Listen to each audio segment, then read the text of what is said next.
তোমার এত বড় সাহস উসামা, তুমি আল্লাহর হাত, আল্লাহর দেয়া বিধান এটার ব্যাপারে সুপারিশ করতে এসেছো?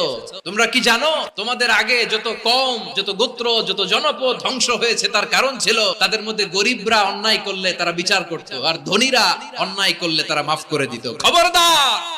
বনু মাখজুমিয়া গোত্রের এক নারী চুরিতে ধরা পড়ল। চুরির বিধান হলো হাত কেটে দাও। সাহাবারা চিন্তায় পড়ে গেলেন। আল্লাহর নবীর সামনে দাঁড়িয়ে আল্লাহর দেয়া বিধান থামিয়ে দেওয়া, মাফ করে দেওয়া, এই কথা বিশ্বনবীর সামনে বলার সাহস তো কেউ রাখে না। সাহাবীরা বললেন, উসামারে পাঠাও।